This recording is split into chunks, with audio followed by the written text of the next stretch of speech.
Hi guys, so we're just few minutes away from Camp Daloy. And doon sa kanto na yon, liliko na tayo pakaliwa.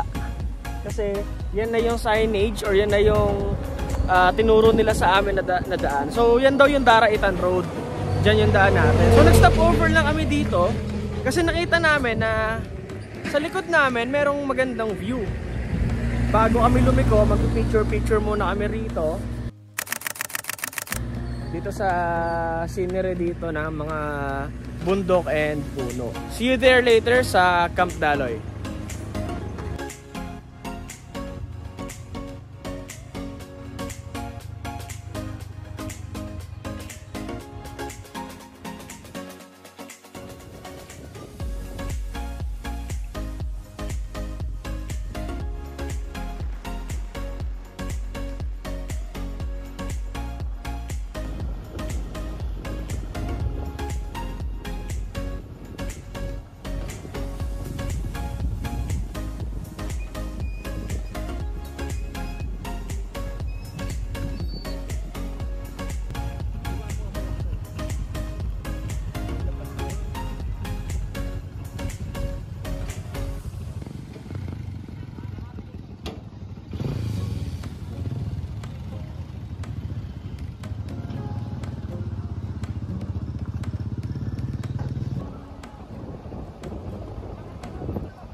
So nandito na tayo, malapit na tayo dun sa Camp Daloy na pupuntahan natin.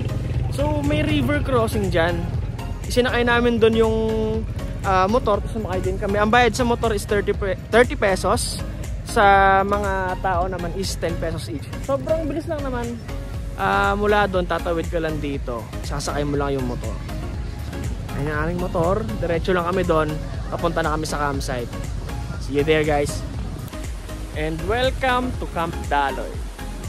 So nakarating na kami rito, mga 5 to 7 minutes lang naman yung biyahe niya mula doon sa ilog na tinawid natin kanina. So doon lang kami magstay, dyan dito sa mga duopad na nandyan sa taas. Yung baba nito is kitchen, yung taas niya is 4 pad, tapos eto ibang accommodation na siya. Dito meron din sila ritong portable na pool na pwedeng mag-swimming. And nandun yung tindahan and yung bantay na si Ate Annabel. I-tour ko kayo ngayon sa room namin and sa mga amenities na meron sila dito. Ito yung kanilang mga duopad. Ito yung merong net dito sa harapan. May mga bin, bag and curtain. And ito yung itsura ng room. Meron lang dyan higaan, 2 unan, kumot, isang electric fan, and ilaw. Maganda dito nauha naming room, nasa dulo siya. So merong bintana na provided. Kaya pag medyo mainit, pwedeng magpahangin. Ito naman yung ibang mga rooms ng mga umalis na. Ayan. And etong sa dulo. Bali 4 na room yan. Bali itong duopad, meron itong itaas. Yung nasa taas nito is 4 pad.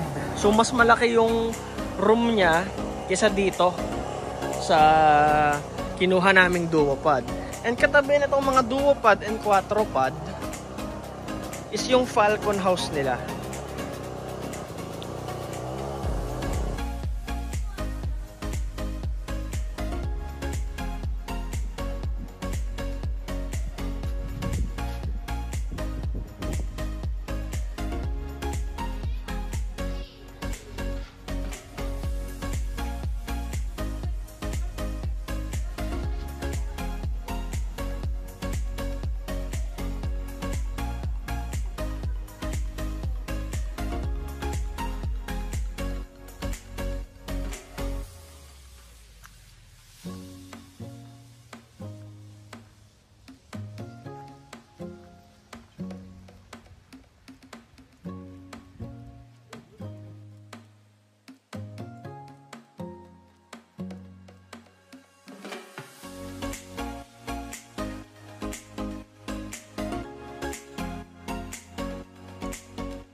Ito yung itsura ng campsite kapag gabi. Ang ganda ng mga ilaw niya.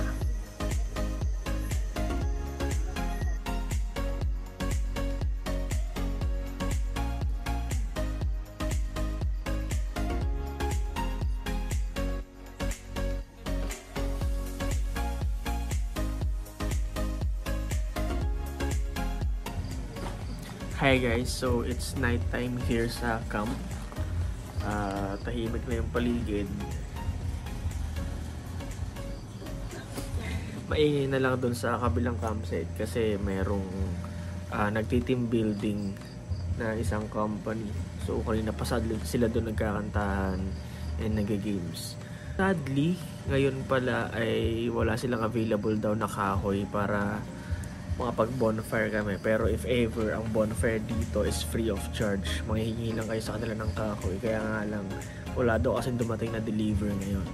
Time check, 9:34. Kakakain lang namin ng dinner. Nandito kami sa kitchen. Maya-maya, akit na rin kami. Mag-Netflix lang ng konti and matutulog na.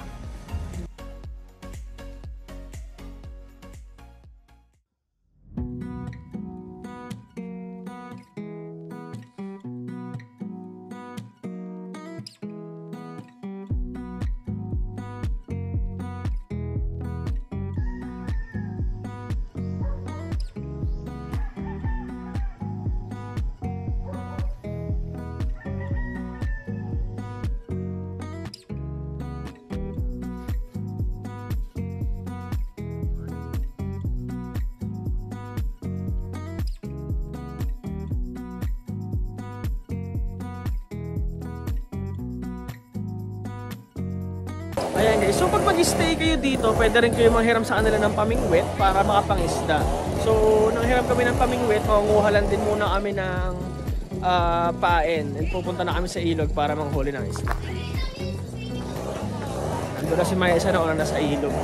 So, yung ilog dito is sobrang lapit lang, parang mga 1 minute away lang mula sa camp. Nandun na kayo sa ilog.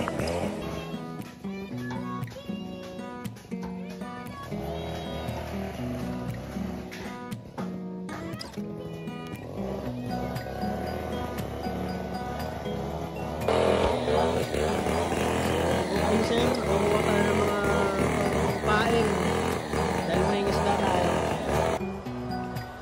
Ayan, dito na tayo sa ilog. Sobrang lapit lang niya talaga.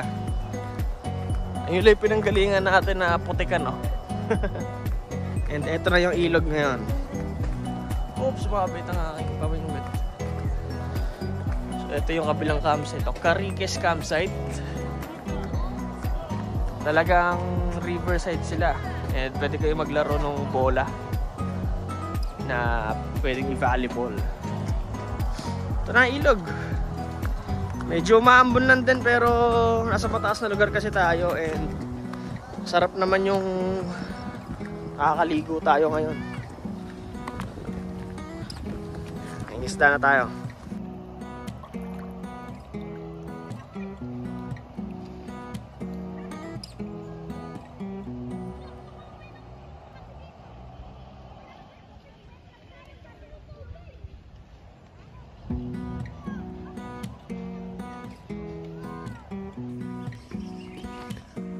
Hi guys, so mula dun sa area na trinay naming mamingwit, wala kaming makita.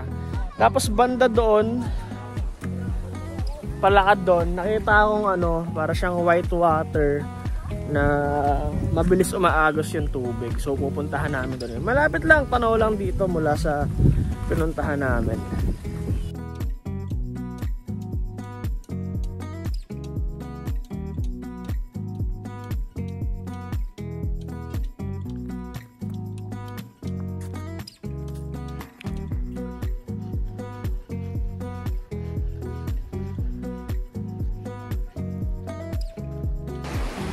So wala kaming mahuling isda after ilang oras.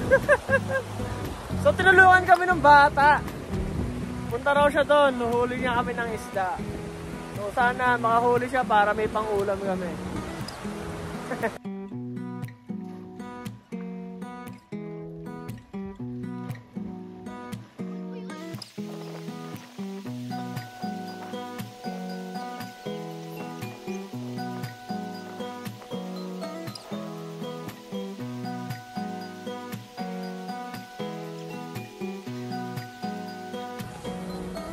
So ayun guys, unfortunately walang nahuling isda yung bata doon sa ilog. So may mga dala pa naman kaming ulam dito. And tapos na kaming kumain, nag-aayos na lang kami ng mga pinagkainan. Magliligpit na lang, ligo and pack up, and aalis na kami. Naka-pack up na kami, paalis na kami dito sa camp. Bye!